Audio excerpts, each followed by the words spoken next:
Antes, só dar uma atualizada nos últimos acontecimentos, né? O que todo mundo se pergunta, desde sábado, é como Israel vai contra-atacar o Irã. O gabinete de guerra israelense se reuniu mais uma vez hoje e ainda não há um consenso. São várias as hipóteses, né? Ataque direto às instalações iranianas é uma delas, ataques contra aliados na região ou até um ataque cibernético. A correspondente-chefe da CNN Internacional, Clarissa Ward, traz esses detalhamentos. Vamos ver.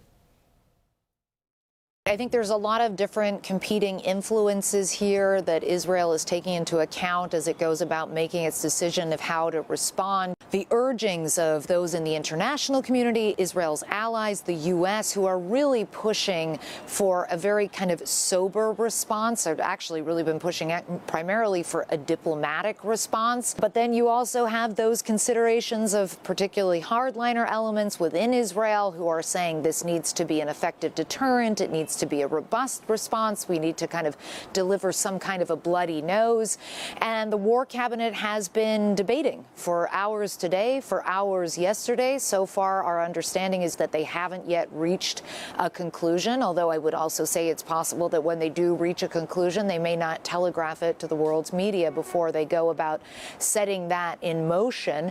But they have a number of different options that are open to them. They could go with a direct tit for tat kind of attack, hit an Iranian military facility. They could go with something more asymmetric, targeting one of Iran's numerous proxies in the region. They could go for some kind of a cyber attack. So a lot of different options on the table, and regionally a broader sense, I think, of tension and anxiety as everyone just waits to hear for what course of action will be taken and what that will portend for the region. Manhota, a Clarissa Ward coloca ali vários caminhos ali que estão na mesa, né? Mas politicamente, qual que é o grande cálculo que o Netanyahu precisa fazer? Está fazendo? O grande cálculo envolve, na minha opinião, uma discussão anterior às próprias opções, que tem a ver com o que o governo Netanyahu vai entender como uma vitória. Aliás, a discussão sobre o que é um sucesso ou uma derrota dos dois lados, tanto para Israel quanto para o Irã nesse momento, ainda me parece um pouco precipitado. Muita gente entendeu uma vitória iraniana, o fato deles terem empreendido um ataque histórico, sem precedentes, e ainda que ele não tenha atingido os alvos pretendidos ou causado danos efetivos, teve ali um poder simbólico e de um gesto bastante relevante. Assim como outros vão olhar para o lado israelense, como o próprio governo Biden tentou sugerir, e dizer que o fato de que a defesa foi bem sucedida por si só já é uma vitória. Nesse sentido, me parece que o que nós talvez deveríamos explorar, e também é o que está sobre a mesa no caso da resposta israelense, é o que se considera vitória efetivamente nesse caso.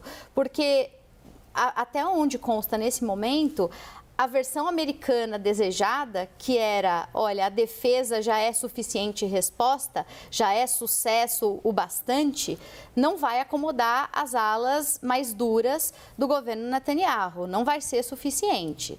Então é preciso fazer mais do que isso. Quão mais do que isso é a pergunta que não quer calar.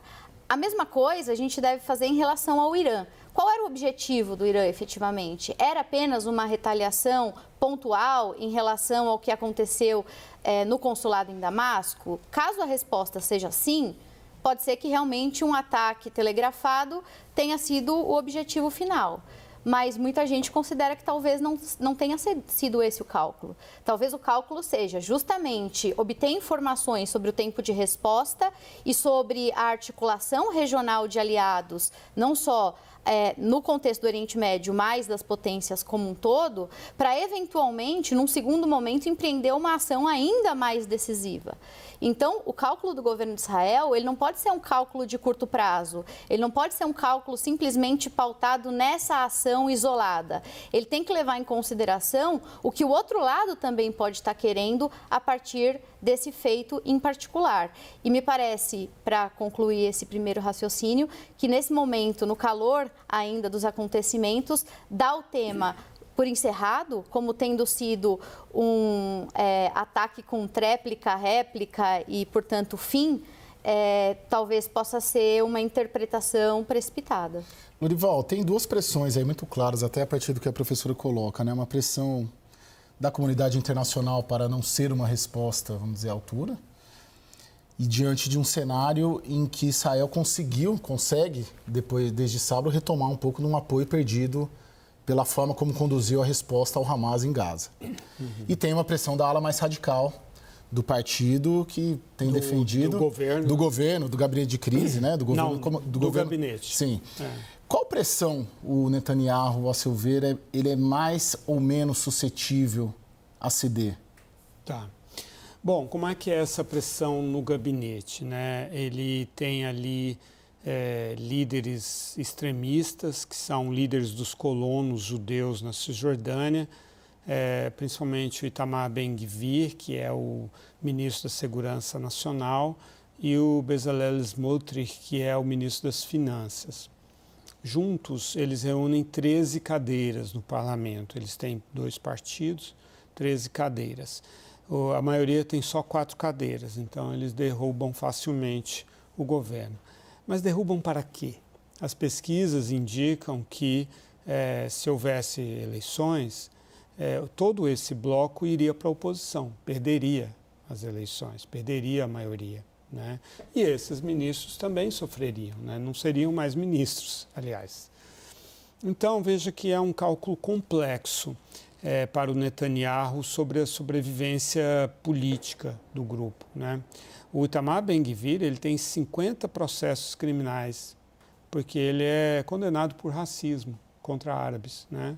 Tanto o Smotrich quanto o Ben-Gvir, eles querem a expulsão dos palestinos dos territórios ocupados, querem que do Jordão ao mar Mediterrâneo haja só judeus mesmo, né?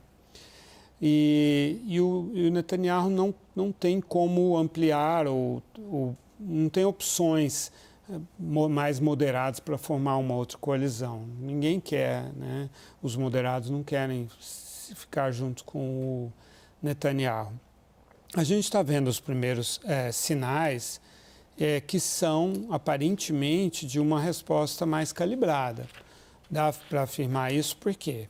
O Irã é o grande inimigo de Israel. O que não falta para as forças de defesa israelenses são planos para atacar Israel. Então, não é por falta de, vamos pensar como a gente pode atacar Israel. Isso já há anos está sedimentado. Eles sabem o que fazer, conhecem todos os alvos do Irã, sabem exatamente todos os tipos de retaliações, de ataques, está tudo sobre a mesa, né? E também os pedidos do Biden, além desse de não escalar, tem um outro que é de levar em conta a situação da população palestina na faixa de Gaza. E aí você vê dois sinais nessa direção, que são eles abriram uma entrada de ajuda humanitária do norte, que é uma antiga reivindicação, né, da comunidade internacional, antiga que eu digo desde 7 de outubro, né? Se bem que desde antes só passava por Rafah mesmo, então é antiga mesmo. E também hoje as forças de defesa israelenses disseram que não estão prontos os planos para a ofensiva em Rafah, que seria um banho de sangue. Biden e a Europa estão preocupados que Israel não faça isso, porque tem ali 1.400.000 pessoas. Então tudo isso indica, num primeiro momento, isso pode mudar, mas num primeiro momento, que eles estão ao menos considerando atender ou serem vistos atendendo a esses pedidos da coalizão, porque eles estão muito felizes com a formação do que eles próprios estão chamando de uma coalizão internacional em favor de Israel, depois de terem saído do isolamento que você apontou. Hussein, a gente olhou bastante aqui do ponto de vista de Israel e do ponto de vista do Irã, né? O que representa, do ponto de vista estratégico, essa resposta do Irã e o que o país espera essa possível escalada da tensão no Oriente Médio? Caio, eu acho que seria muito simplório tentar imaginar que o ataque iraniano, a reação do ataque iraniano a Israel seja restrito especificamente a ter que dar uma resposta ao público interno no Irã, ou em resposta somente às instalações diplomáticas iranianas na Síria. Eu acho que o quadro é muito mais complexo e muito mais amplo. Primeiro, estados rígidos, verticalizados, autocráticos, e o seu aparato securitário não se preocupa muitas vezes com a opinião interna quando entendem que precisam tomar uma medida securitária de agressão militar. Tá? É o caso do Irã nesse caso, é o caso da Rússia ao invadir a Ucrânia e é o caso da China quando decide ameaçar Taiwan. Então, esses países não terão que justificar para o seu público interno. É importante ter essa clareza, né? Ou no caso da Venezuela. Né? Então, é importante ter essa clareza. Então, a leitura de que é preciso dar satisfação ao público interno, por isso atacou, está toda errada essa premissa. Segundo, é importante entender que o Estado de Israel vem fustigando o Irã há muito tempo e cruzando linha atrás de linha, levando a relação a um nível de tensão em que os iranianos decidiram dar um basta. Mas isso não aconteceu agora. Os iranianos apostaram no programa, nas negociações nucleares com o Ocidente e chegaram a um entendimento acreditando que sairiam do isolamento. Os reformistas e os moderados pagaram um preço muito alto com o rompimento do acordo nuclear pelo governo Trump e foram praticamente dizimados nas eleições, dando lugar ao que há de mais linha dura e radical dentro do establishment iraniano. É bom ter isso também em consideração. Mas quem foi o grande ator que moveu uma grande campanha contra o programa nuclear iraniano foi o próprio governo de Benjamin Netanyahu. É importante lembrar também que o governo de Benjamin Netanyahu foi quem convenceu o Trump e atuou de forma enérgica para que o Trump rompa o acordo nuclear com o Irã. E, consequentemente, atuou de forma incessante para que o Congresso americano restabeleça as sanções. E, depois disso, não deixou de atacar alvos militares iranianos ou alvos diplomáticos iranianos ou atacar oficiais iranianos através de atentados dentro do Irã. Então, na verdade, tudo isso é uma soma, né? Uma soma de um conjunto de elementos cujo qual os iranianos decidiram mudar o paradigma da relação dissuasória com Israel. O confronto não mais será camuflado e sim, doravante, será direto. O que o Irã quis traçar são novas linhas de engajamento e novas regras do jogo securitário com Israel. Ou seja, o que eles estão dizendo? Nós não vamos blefar e nós temos capacidade de impingir danos.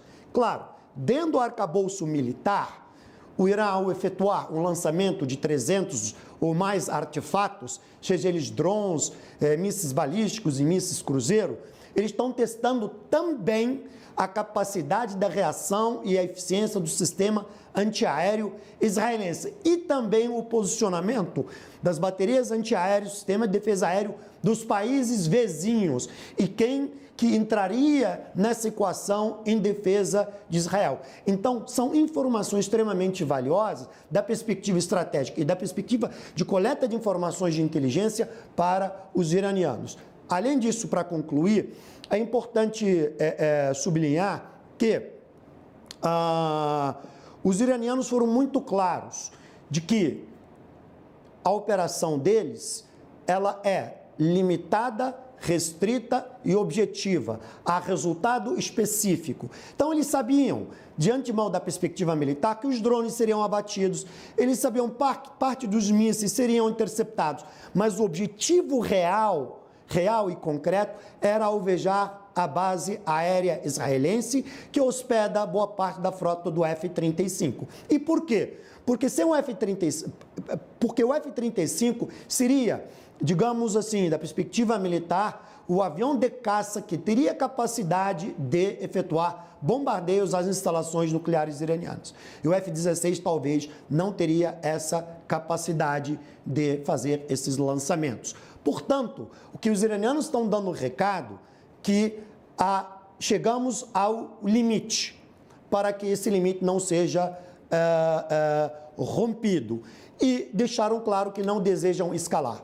Esse é o ponto de interpretação, na minha visão, do lado iraniano. E, por outro lado, os americanos, na minha avaliação, não acharam de todo ruim a ação iraniana. A despeito do discurso público de apoio a Israel, porque eles fizeram duas salvaguardas. A primeira, apoiamos Israel de forma irrestrita. A segunda, nós não vamos entrar na guerra. Ou seja, se o Netanyahu decidir retalhar e escalar, ele irá por conta própria. Apoiamos, mas não entramos no confronto como o seu aliado no combate. Deixa eu só